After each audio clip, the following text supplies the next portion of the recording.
بسم الله الرحمن الرحيم، والصلاة والسلام على أشرف المرسلين. إذن اليوم سنناقش موضوعين أو محورين مهمين في إطار المسطرة الجنائية، وبالضبط الجزء الثاني من المسطرة الجنائية. وهذين المحورين هما الاستنطاق الابتدائي والاستنطاق التفصيلي. كإجراءات أولية للبحث والتنقيب عن الأدلة من أجل الوصول إلى مرتكبي الجرائم والحكم عليهم بالأحكام الواجب الحكم بها. إذن نبدأ بالاستنطاق الابتدائي الذي نظمته المادة 134 من قانون المسطرة الجنائية.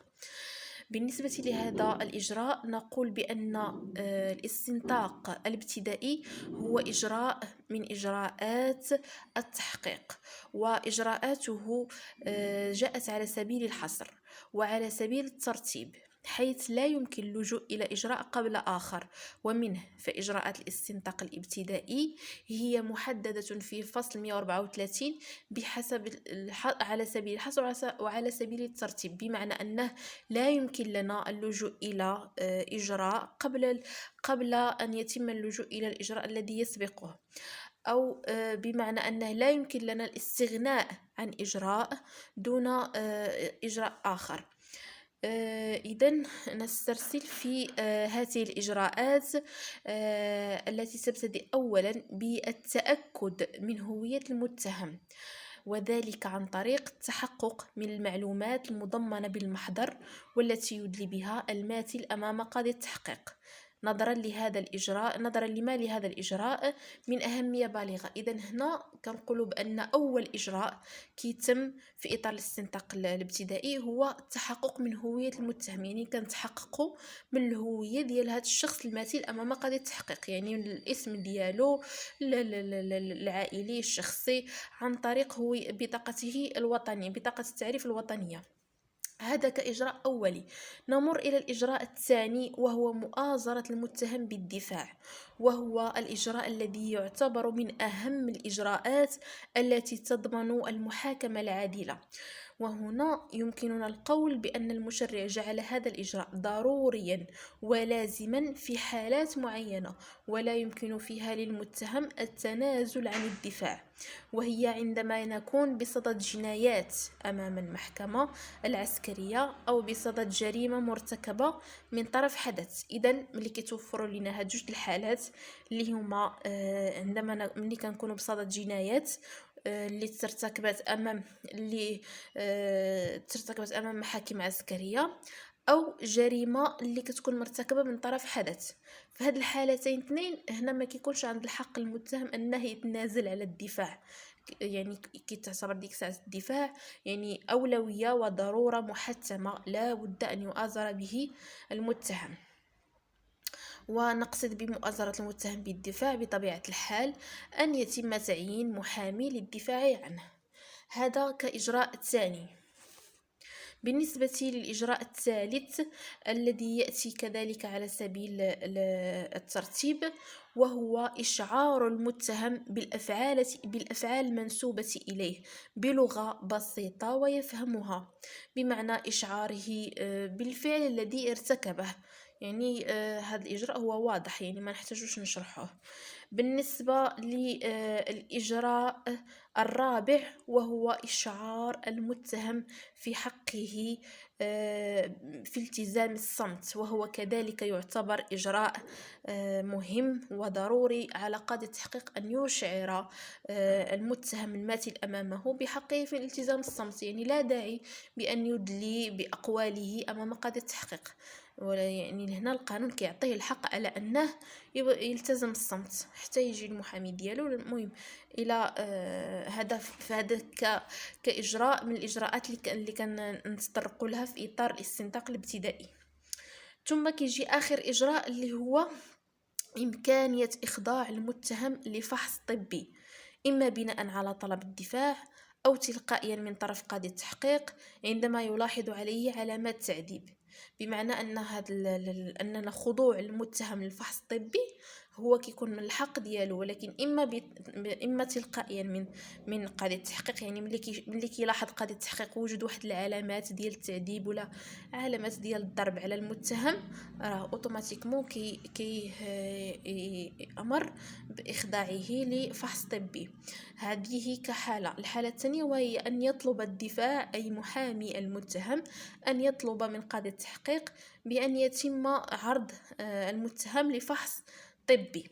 إذا هذه الإجراءات الخمسة للاستنطاق التفصيلي الابتدائي هي إجراءات جاءت على سبيل الحصر وعلى سبيل الترتيب، بمعنى أن قاضي التحقيق لا يمكن له أن يقوم بمؤازرة المتهم بالدفاع أو أن يشعره بحقه في التزام الصمت قبل أن يتأكد من هويته.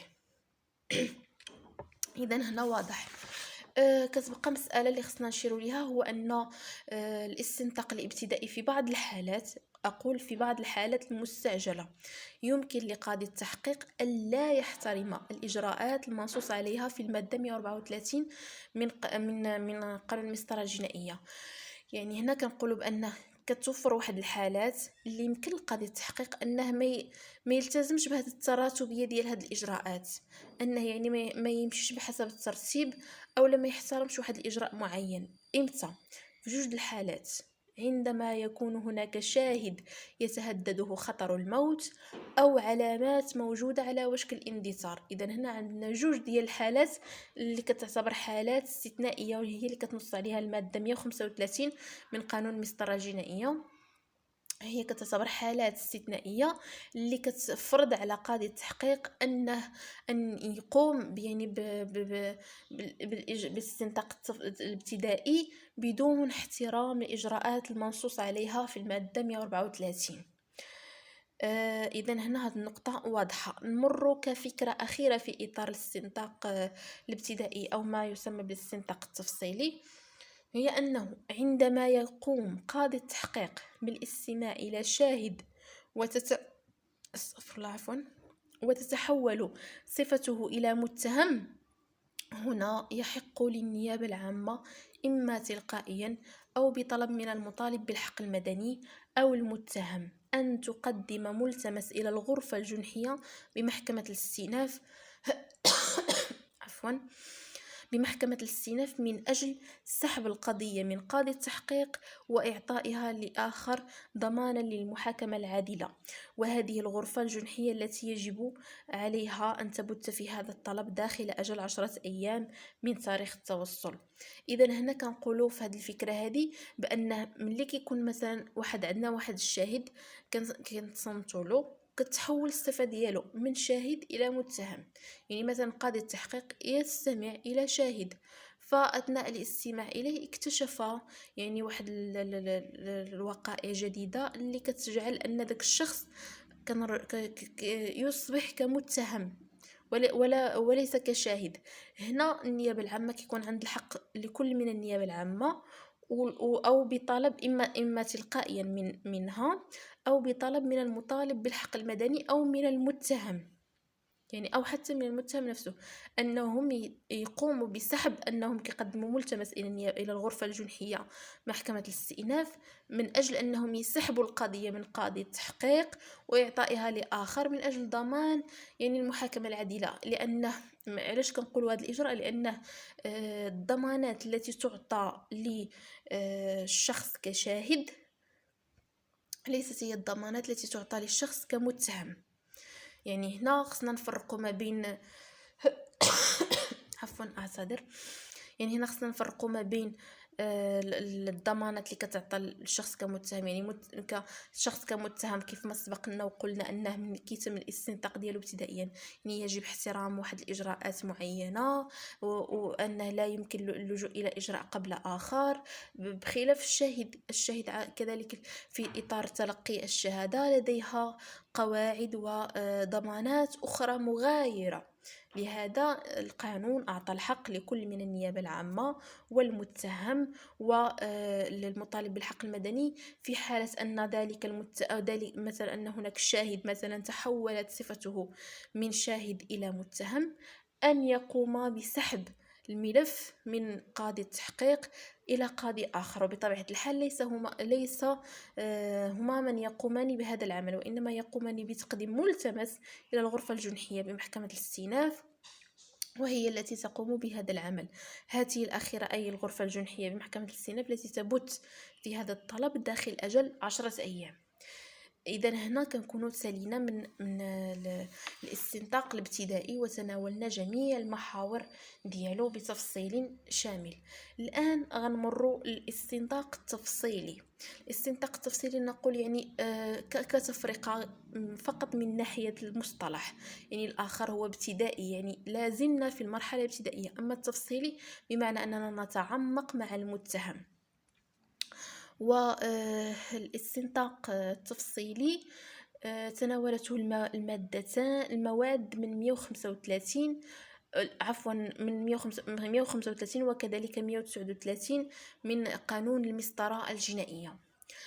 وهذا الاستنطاق التفصيلي هو المرحلة التي تأتي بعد الاستنطاق الابتدائي، وهو أكثر تفصيلا وإجراء من الابتدائي، يعني هو كيكون أعمق ومتفصل أكثر من الاستنطاق الابتدائي بطبيعة الحال، حيث أن عدد الأشخاص الذين يحق لهم حضور هذا الاستنطاق هم أكثر حجما بطبيعة الحال. أعتذر على الصوت. قلت بأن عدد الأشخاص الذين يحضرون في الاستنطاق التفصيلي هم أكثر حجما بطبيعة الحال من الأشخاص الذين يحق لهم حضور الاستنطاق الابتدائي، حيث أنه يحضر هذا الاستنطاق كل من الشهود وقضاة الحكم وقضاة التحقيق آخرون وضباط شرطة عاديون في إطار الإنابة القضائية، ثم التقنيون والأشخاص المشاركين في التفتيش والحجز وغيرهم. بمعنى هنا نلاحظ أن هناك أشخاص كثر الذين يحضرون في الاستنطاق التفصيلي. هذا كتقديم له. نمر الآن إلى الإجراءات التي يمر منها الاستنطاق التفصيلي. إذا قلنا بأن الاستنطاق الابتدائي مر ب5 إجراءات جاءت على سبيل الحصر، أما بخصوص الاستنطاق التفصيلي فنجد أنه بدوره يمر بإجراءات معينة. أول إجراء أول خاصية تميز الاستنطاق التفصيلي وهو عدم تخويل النيابة العامة الحق في حضور الاستنطاق التفصيلي، نظرا لأنه لا يوجد داعي لذلك ما دام المشرع خولها إمكانية الاطلاع على الملف عبر أخذه من قاضي التحقيق وإرجاعه له خلال 24 ساعة طبقا للمادة 89 من قانون المسطرة الجنائية، وبالضبط في فقرتها الثالثة. إذن قلت بأن هذه الخاصية المميزة للاستنطاق التفصيلي بأنه لا يمكن للنيابة العامة حضوره، نظرا لأنها سوف تطلع على الملف في إطار الإمكانية التي خولها القانون ضمن المادة 89. هذه كخاصية أولى أو كإجراء أولي. بالنسبة للإجراء الثاني أو الخاصية الثانية أو الإجراء الثاني وهو استنطاق المتهم بدون إكراه. يعني ما يميز الاستنطاق التفصيلي أنه يجب أن يكون استنطاقه بدون إكراه، وهذا فيه حماية أكثر للمتهم وكذلك ضمان من ضمانات المحاكمة العادلة. الإجراء الثالث وهو حرية المتهم في التخابر مع محاميه، وهذا الذي تنص عليه هذا المقتضى تنص عليه المادة 139 من قانون المسطرة الجنائية. بحيث ماذا نقصد بحرية المتهم في التخابر مع محاميه؟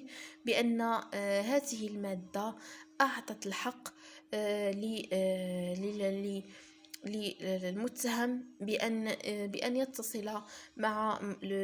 بأن يتصل بالمحامي، وكذلك فرضت أو أوجبت على قاضي التحقيق بإعلام الدفاع بموعد الاستنطاق بيومين على الأقل على تاريخ الجلسة.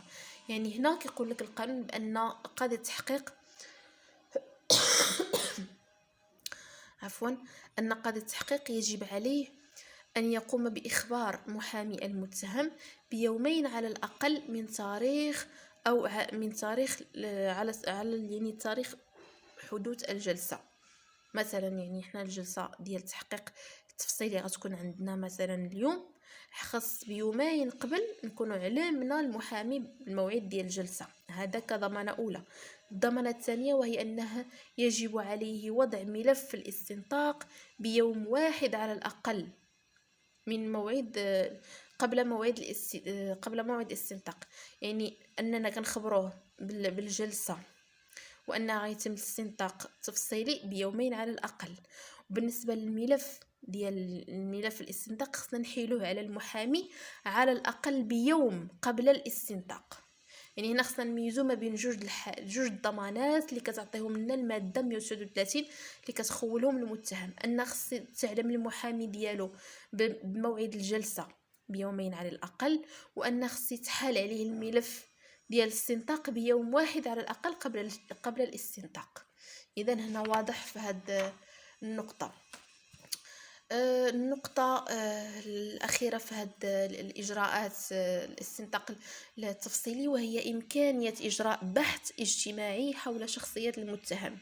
يعني هنا كيقول لك القانون بأنه يمكننا نقوم ببحث اجتماعي حول شخصية المتهم، وهذا الإجراء نصت عليه المادة 87 من قانون المسطرة الجنائية، وجعلته إلزاميا في قضايا الجنايات واختياريا في باقي الجنح. يعني ملي كيتعلق لنا الامر باستنطاق تفصيلي في قضايا من قضايا الجنايات، هنا راه اجراء بحث اجتماعي حول شخصيه المتهم كيكون الزامي. يعني شنو كنقصدوا بعدا بحث اجتماعي حول شخصيه المتهم؟ يعني قاضي التحقيق يقوم ببحث اجتماعي حول شخصية المتهم، يعني معرفة الظروف التي أدت إلى ارتكابه تلك الجريمة، أسباب كذلك التي أدت إلى ارتكاب تلك الجريمة، محيطه إلى غير ذلك، وكل ما يدخل في إطار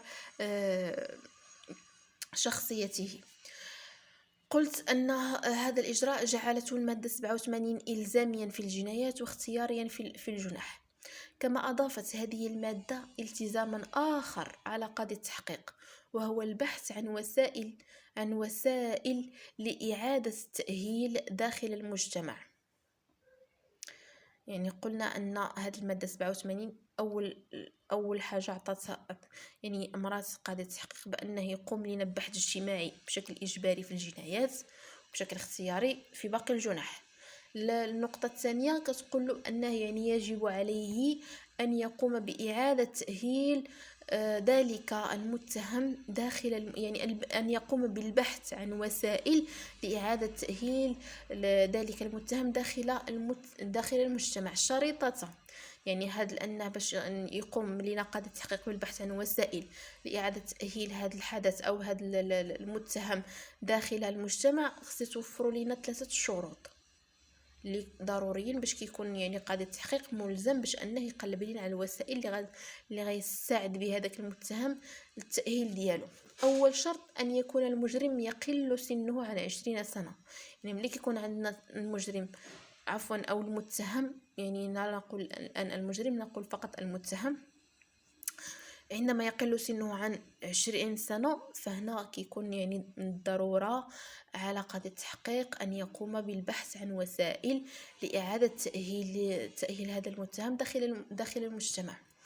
بالنسبة للشرط الثاني وهو أن تكون العقوبة المحكوم بها لا تتجاوز 5 سنوات، بمعنى أن يكون ذلك المتهم تم الحكم عليه فقط بعقوبة إما بسنة أو 2 أو 3 سنوات، المهم ألا تتجاوز 5 سنوات.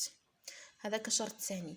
الشرط الثالث والأخير وهو أن يرى قاضي التحقيق وضع المتهم بالاعتقال الاحتياطي. يعني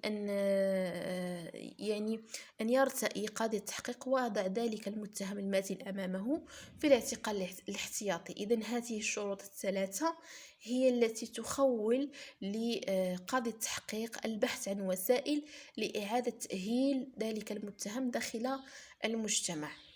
إذا هنا نكون قد تطرقنا لجميع محاور الاستنطاق التفصيلي المنصوص عليه في المواد 135 و 139 من قانون المسطرة الجنائية، وهو كذلك إجراء مهم بالمقارنة بالاستنطاق الابتدائي.